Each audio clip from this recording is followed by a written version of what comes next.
Se um governo está sendo completamente irresponsável com as contas públicas e, mesmo em meio a sucessivos recordes de arrecadação, está afundando o país em uma crise econômica, o que você acha que deveria ser feito? Se a sua resposta é reduzir gastos, enxugando a máquina pública, otimizando processos para fazer a mesma coisa só que com um custo menor, ou fazendo cortes drásticos em áreas não essenciais, como a publicidade desse próprio governo, você está errado, pelo menos na visão do governo Lula. Diante dos sucessivos déficits registrados ao longo desses 2 últimos anos, o Ministério da Fazenda do governo Lula decidiu simplesmente mudar a metodologia de cálculo do resultado fiscal estrutural. O resultado estrutural leva em conta o saldo das contas públicas sem as influências transitórias, como receitas ou despesas atípicas, ou o efeito cíclico decorrente do nível da atividade econômica e outros fatores, como o preço do barril do petróleo, por exemplo. No relatório publicado pelo próprio Ministério da Fazenda do governo Lula em julho de 2023, consta no gráfico de decomposição do resultado fiscal estrutural do setor público consolidado que houve superávit do setor público em 2022, correspondente a 0,71% do PIB. Superávit significa que as receitas foram maiores do que as despesas. Só que no boletim de resultado fiscal estrutural de 2023, publicado em dezembro de 2024, pelo mesmo Ministério da Fazenda do boletim do ano anterior, mas dessa vez apresentando também a prévia de 2024, o mesmo dado, referente ao mesmo ano de 2022, é apresentado agora com um resultado completamente diferente. No gráfico de decomposição do resultado fiscal estrutural do setor público consolidado, o ano de 2022 aparece agora com um déficit de 0,6% do PIB. Déficit significa despesas maiores do que as receitas. Como é possível que o mesmo índice, referente ao mesmo período, mude completamente de um relatório para o outro, se ambos foram produzidos pela mesma instituição? A resposta é simples, mudando a metodologia de cálculo para que seja possível chegar a números que sejam mais convenientes para suas narrativas. Foi exatamente isso que o governo Lula fez. Quer ver como isso se encaixa perfeitamente na narrativa? Olha só, o secretário de Política Econômica do Ministério da Fazenda, Guilherme Mello, disse nessa terça-feira que, abro aspas, do ponto de vista estrutural, o resultado primário de 2022, que era considerado um exemplo de como estamos melhorando, estava pior de como estamos hoje. Fecho aspas. Ou seja, eles deram um jeito de fazer com que o superávit no último ano de mandato do antecessor de Lula pareça um resultado pior do que os sucessivos déficits do atual governo. Tudo isso para construir a narrativa de que a culpa pela atual crise é do governo anterior. O secretário disse ainda que a nova metodologia de cálculo é uma inovação e que atende ao padrão internacional. Agora eu pergunto, tem como jogar mais sujo do que isso? Bom, esse nível de sujeira infelizmente se tornou rotina no Brasil. Hoje, inclusive, exatos 2 anos depois dos atos de 8 de janeiro de 2023, o governo Lula usou o dinheiro do povo brasileiro mais uma vez para fazer uma cerimônia onde as suas narrativas sobre os atos daquele dia foram reforçadas. Eu já vou falar sobre essa cerimônia, mas antes preciso lembrar a você daquilo que você pode ter acesso além dos vídeos aqui do canal. Se você passa por situações no seu dia a dia em que você acaba debatendo sobre política ou questões relacionadas a ela, com alguém que é militante de esquerda, eu tenho um material que se encaixa perfeitamente naquilo que você está precisando nesse momento.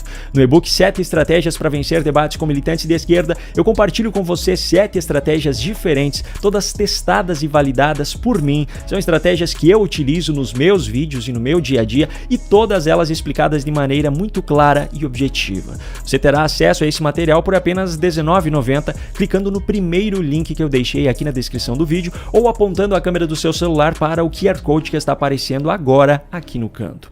Agora, se você passa por esse mesmo tipo de situação, mas você quer estar ainda mais preparado, com mais estratégias e com explicações ainda mais detalhadas sobre elas, eu recomendo o curso 12 estratégias para vencer debates contra militantes de esquerda. Nele você encontrará 12 videoaulas com explicações detalhadas de cada uma das estratégias, mais um módulo bônus com os principais ensinamentos de livros best-sellers mundiais para aprimorar ainda mais o seu seu repertório e ainda mais um módulo bônus com um acervo de debates políticos históricos, desde 1989 até 2024. Você terá acesso vitalício a todo esse material por apenas R$ 147, que pode ser feito por Pix, boleto ou parcelado no cartão de crédito, clicando no segundo link que eu deixei aqui na descrição do vídeo ou apontando a câmera do seu celular para o QR Code que está aparecendo agora aqui no canto. E se você deseja aprimorar a sua comunicação de maneira geral, indo muito além dos debates sobre política, pensando no seu crescimento profissional ou pessoal, visando novas oportunidades como uma promoção, um novo emprego, novos negócios ou qualquer outra chance de crescer, eu tenho um material exclusivo onde eu compartilho tudo aquilo que eu aprendi sobre comunicação, na teoria e na prática, e que me levou a ter hoje uma audiência de mais de 600 mil pessoas na soma entre YouTube, Instagram e TikTok. Para ter acesso ao Manual da Comunicação 2025 por apenas R$ 197, que também pode ser feito por Pix, boleto ou parcelado no cartão de crédito, clique no terceiro link que eu deixei aqui na descrição do vídeo ou aponte a câmera do seu celular para o QR Code que está aparecendo agora no canto da sua tela. Eu espero que assim eu consiga ajudar você de alguma forma em retribuição a tudo que você fez por esse canal ao longo dos últimos meses. Pois bem, como eu falei anteriormente, o governo Lula realizou hoje uma cerimônia, mais uma vez, para reforçar as suas narrativas em relação aos atos de 8 de janeiro de 2023. Apesar de toda a importância e publicidade que Lula e Janja deram a essa cerimônia, ela esteve muito longe de ter a adesão que eles esperavam. Os presidentes do Senado, da Câmara e do Supremo Tribunal Federal não compareceram. Alexandre de Moraes, por outro lado, obviamente não ficaria de fora. Enfim, o evento hoje foi dividido em 4 atos, cada um deles em um local diferente, mas os discursos foram realizados em apenas 2. Inicialmente, na sala de audiências do Planalto, quem abriu a cerimônia discursando foi alguém que, curiosamente, de acordo com o próprio governo Lula, não ocupa cargo público nem exerce função pública. Janja. No dia 1º de janeiro de 2023, vivíamos um momento histórico, de esperança e de novos tempos. Vibrávamos porque o amor tinha vencido o ódio. Uma semana depois, o ódio ocupou esse espaço, tentando sufocar a esperança. Além da narrativa do ódio contra o amor e a esperança, ela também fez questão de usar o termo fascista, algo que, se perguntado para qualquer um deles qual é o significado, nenhum saberá responder. O Palácio do Planalto, onde estamos hoje, foi vítima do ódio que estimula e continua estimulando atos antidemocráticos, que continua estimulando falas fascistas e autoritárias.